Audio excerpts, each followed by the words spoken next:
Hi everyone, welcome to Tech Raven, where I share tips and tricks on how to optimize your PC performance.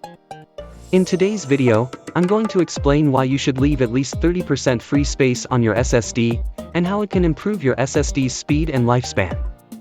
SSDs, or solid-state drives, are faster and more reliable than traditional hard disk drives, or HDDs.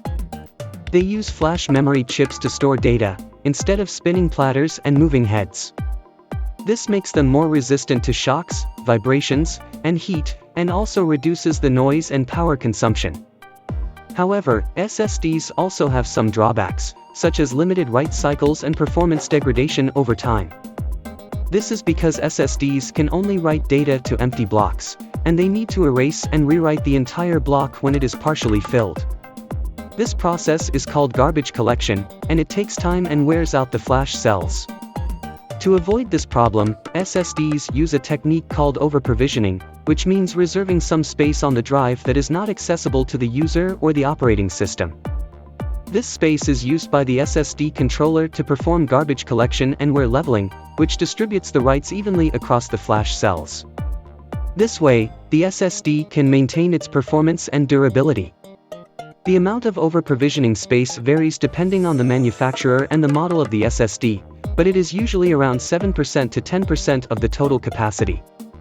However, this may not be enough to keep your SSD running smoothly, especially if you fill up your drive with a lot of data.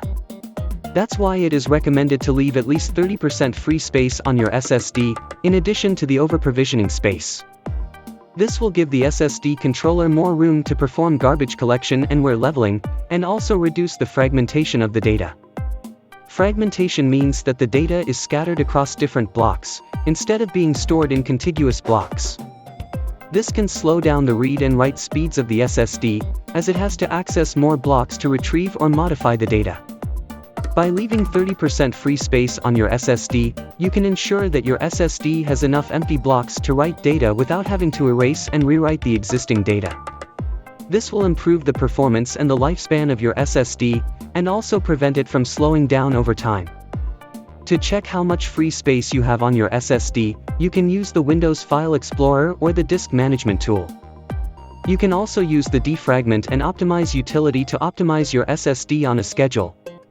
This utility will run the trim command, which tells the SSD to delete the data that is no longer used by the operating system. This will free up some space and help the SSD controller to perform garbage collection and wear leveling more efficiently. However, you should not use the traditional defragmentation tools that are designed for HDDs, as they can harm your SSD. Defragmentation tools will move the data around the SSD to reduce the fragmentation, but this will also increase the number of writes and erases on the SSD, which will wear it out faster. SSDs do not need defragmentation, as they can access any block with the same speed, regardless of its location. I hope you found this video helpful and informative. If you did, please give it a thumbs up and subscribe to my channel for more tech videos. Thanks for watching, and I'll see you in the next one.